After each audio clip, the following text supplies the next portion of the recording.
Canada Leslie. I'm going to be doing some corrective exercise techniques with you tonight. Unfortunately, my client from my prior overhead squat video was unable to be with us, so I'm just going to demonstrate these exercises on myself.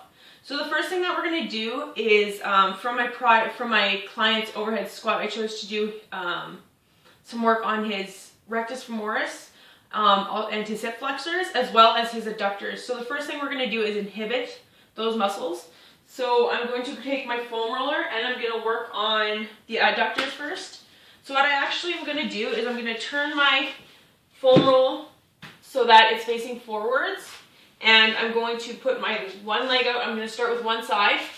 I'm going to put that leg out to the side, and the point of the foam roll is to actually allow your body to relax. So when you're on a foam roller, a lot of people think that you need to keep rolling over top of that muscle and throughout the entire length of the muscle.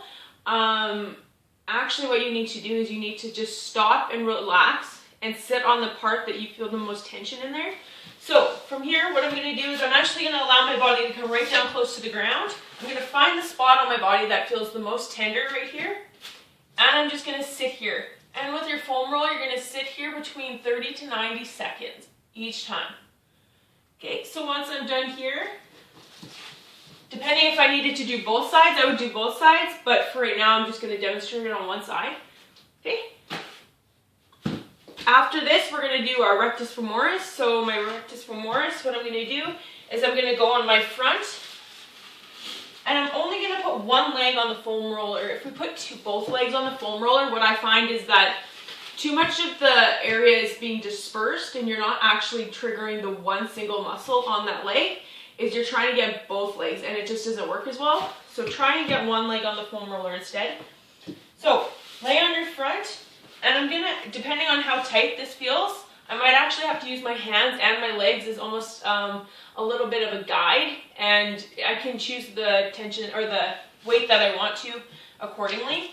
So from here, I find that muscle, and I just sit there. Okay. So the rectus femoris is the one that lines up right through the middle of your quad. So we want to make sure that we get that one nice and tight. We're not going off to the sides and getting one of the lateral or medial quadriceps. After this, we're going to do a static stretch with these. So for our adductors, there's a couple that you can do, but I'm going to demonstrate one. So the one that I like to do, and this is actually challenging if you're by yourself, but I'm going to explain how to do it if you have your trainer or a friend with you. So what you're going to do is you're going to separate your legs, and one foot is going to go just slightly in front of the other. Okay? From here, what you're going to do is you're going to lean your body weight into the leg that's in the front, and you're going to sink your hip down on this side. So from here, you'll feel the pull on the inner side or the inner part of your leg.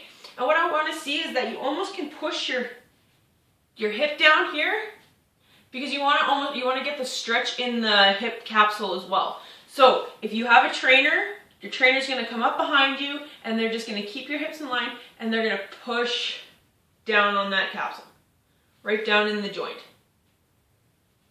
All right.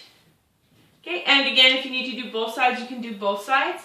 For your static stretching, you're going to do around 1 to 4 reps of this, and you're going to hold it between 20 seconds and 30 seconds.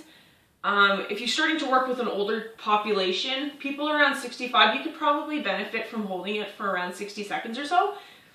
Okay, after this, we're going to go into neuromuscular stretching.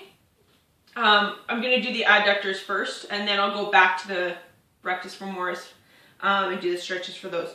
So for the adductors, what you're going to do is you're going to go down to a table,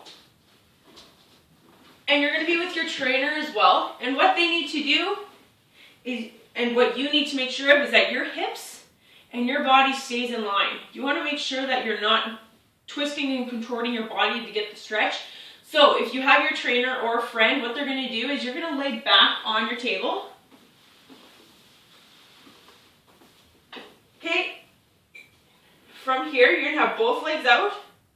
And what the trainer does is they're actually going to move your leg for you. So they're going to actually take your leg into abduction as far as that muscle will lengthen. So you want to go to the end of that range of motion, and then they're going to hold it.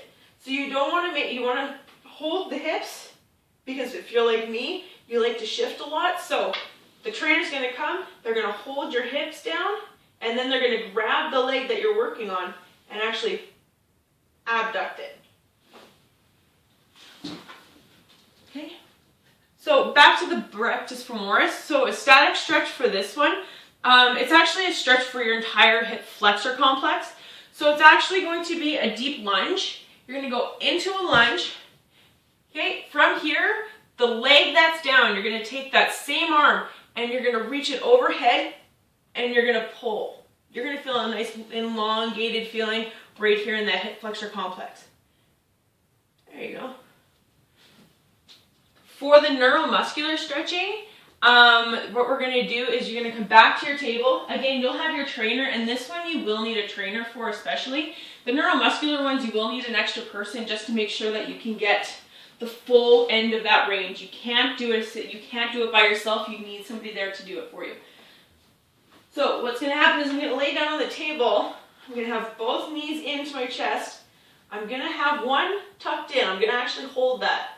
From here, my trainer is going to lower my knee down. It's going to stay bent at around a 90-degree angle, and they're going to push my leg down, and they're going to hold it down there at that end of the range of the motion. And my job is to make sure that I'm not allowing my body to contort. As soon as I start to do that, it takes the purpose away from the motion, and it's going to change the range of motion a lot.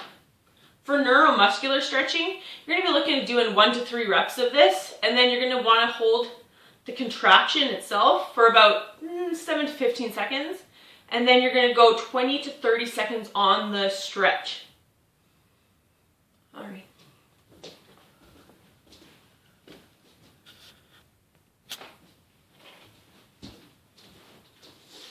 So those were just two of the muscles that I decided to work on today, both the adductors and the rectus femoris / hip flexor complex. You can do this with many different muscles, but those are the ones that I found would be beneficial for my client.